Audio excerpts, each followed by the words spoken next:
This is Michael Schulder. You're listening to Wavemaker Conversations. And as you can see, I'm sweating. Why am I sweating? Why am I talking to you while I'm sweating? I just finished a run around New Haven, and I came here to the Yale University campus, the old campus as they call it, where they're taking down the stands and removing the chairs and getting rid of the tents from what was really a great graduation ceremony that I had the opportunity to attend. This is not a conversation, but it's a conversation starter. It's the speech given on class day, as they call it, on Sunday, by the great Korean-American author, Jin Lee, author of Pachinko, among other great works. The reason it's so important is that she tried to give us some tools and some perspective to distinguish in this fast-changing world that is dizzying. She tried to give us a perspective and some tools to distinguish between what feels urgent but isn't really that important and what is truly important, so that we can more often than not choose what's important over what feels urgent. So without further ado, I'm going to give you a taste of her speech, a couple of key segments that will be conversation starters, I can promise you. So here is Jin Lee at Yale University. Class of 2026. Since last May, when I received the invitation from President McGuinness, I have been thinking about you every single day.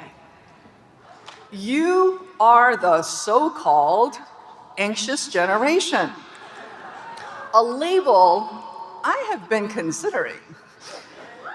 To me, you are rightfully aggrieved. You have been forced to be hyper-vigilant, and you deserve credit for being the adaptive generation. Often I'm asked, what advice do I have for young people? And I share this precept, which has carried me through every difficult question. Choose the important over the urgent. Choose the important over the urgent. A text message or a DM may seem urgent, but rarely is it important.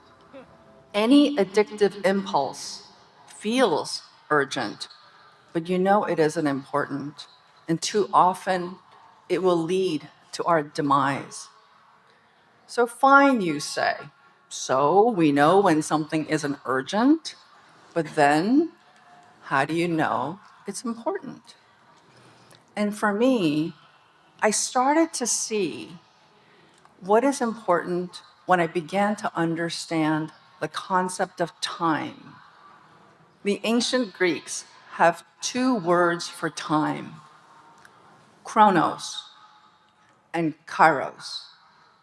With these two words, I wanted to create a set of task glasses, a pair of time bifocals, so you can have two perspectives, both near and far. In our era, when rapid change is our constant, I want you to have these time bifocals for you to either wear around your neck like a middle-aged writer, or to carry in your breast pocket like a secret tool, so that whenever you face an unfamiliar situation or experience something you may not understand, you can put them on as the author and historian of your life.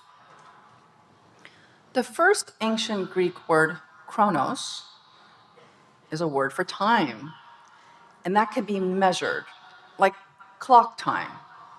If I said 20 minutes isn't enough time for lunch, that time would be chronos. Chronos is the spine of storytelling. When a story starts, the clock starts. As the author of your life, you know that the chronos is ticking. The second ancient Greek word for time is kairos, which means the opportune time, a strategic opening, or in theology, a divinely appointed season. So when you see the romantic partner of your life, of your dreams, and you sense the right time to approach them, we're talking about kairos. The plural of kairos is kairoi. Each life is filled with kairoi. Chronos, quantitative, that's measurable time. Kairos, qualitative, opportune time. Class of 2026, I imagine that each of you is familiar with the pressure of Chronos. Nearly all high achievers are Chronos people. Will I finish graduate school in 6 years? Before I turn 30, will I have enough money in the bank? When will I get a partner? Will I give birth to a child before 40? Perhaps you have a 5-year plan or a 10-year plan. I can imagine that each of you is made hopeful and anxious by these Chronos-related wishes because often there are benchmarks with the attendant deadlines. The compound word deadline even reminds us deadline with mortality. We can feel the movement of the clock. In Homer's The Odyssey, Kairos occurs when the hero Odysseus takes any decisive action. When he tricks a monster, he outwits the sirens and finds his way home to his family. In a theological context, Kairos tells you what matters and when. And some of you may be familiar with the verses from Ecclesiastes. There is a time for everything and a season for every activity under the heavens. A time to be born, a time to die, a time to plant, and a time to uproot. That time and time to uproot is kairos. Graduating from college and going to the next stage of your life is kairos. You and I are here in kairos. And as an author, it's my job to have lots of kairoi. The main character must have big wishes, overcome challenging obstacles, and be transformed by kairoi. When you're the author, you have to know ahead of the reader what those essential transformative moments should be. So the reader keeps turning the pages. However, in real life, when you're the main character, not always obvious what's critical. So, when I put on my dual perspective time glasses to review my college years, what seemed deeply painful or even insignificant were actually kairoi. In the fall of 1986, I entered Old Campus for my first day at Yale. I was 17. I was born in November and I was really young for my class. My parents did not know what I did at school. Nothing. They were not involved in my classes or my major. They just trusted that I would figure it out. And in my sophomore year, I decided to major in history. And in my junior year, I got sick. In high school, I had donated blood, and the Red Cross had written me a letter saying that I was a chronic hepatitis B carrier, so I should never give blood. In high school, I was asymptomatic, so I didn't think much of it. But during the winter of my junior year, it turned out that I was infected. Gradually, I recovered from the symptoms, but the doctor at Yale New Haven Hospital told me that it was more than likely that I would get liver cancer in my 20s or early 30s. I dropped 2 classes so I could stay in school. I did not know how much time I had. Chronos. I was 20 years old, and a doctor at Yale New Haven Hospital had already told me that I might die of liver cancer before turning 30.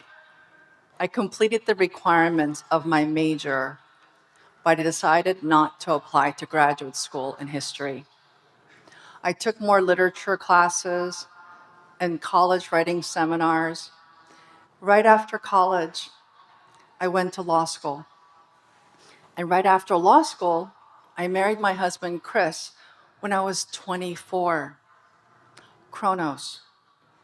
I met Chris when I went to a party with my friend Richard Ree, Timothy Dwight, class of 90. Kairos.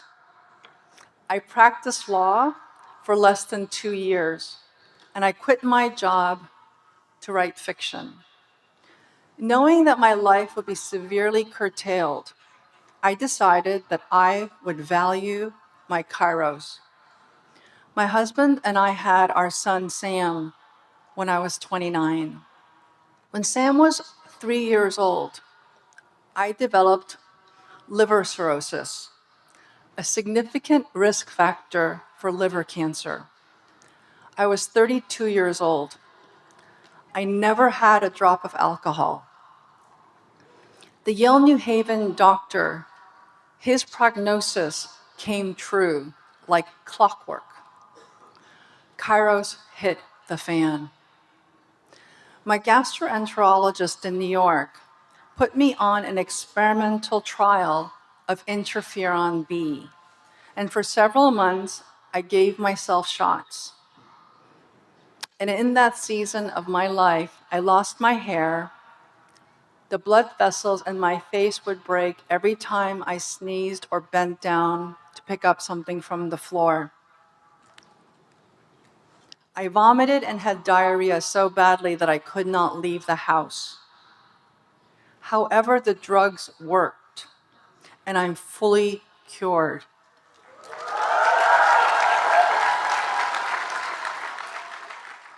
Kairos means opportune time.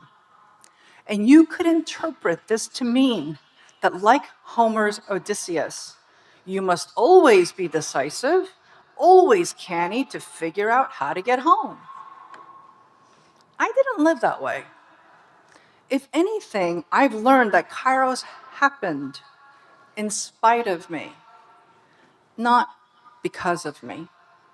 My part was to do what ordinary people can be expected to do, to address the important needs, to keep learning when you don't know things, to keep doing your share of the work, and to keep showing up. An author may choose the Kairos moments for her characters, but not always for herself. A historian can look back and spot them to find meaning. Finally, I want to share the most surprising things that I have learned about time. Time is not your enemy. Time is your friend. Any dream that turns real will become complex and uncertain. And that is when you need to stare hard at it and struggle honestly.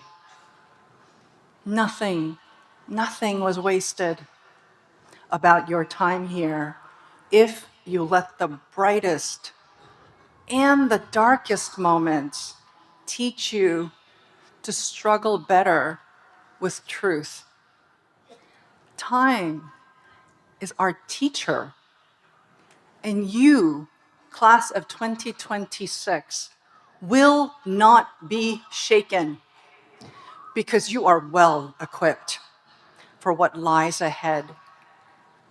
Class of 2026, when you put on the bifocals of time, you will see straight through the fog of confusion, the fear-mongering, and the anxiety-provoking chaos. The world sometimes wants to shake us with its urgency, but I want you to know that you can be steady, wise, sober, and sure-footed because you are better prepared when you can see the truth and importance of that situation. Class of 2026, congratulations on your milestone achievement. We are rooting for you. We are proud of you. Thank you.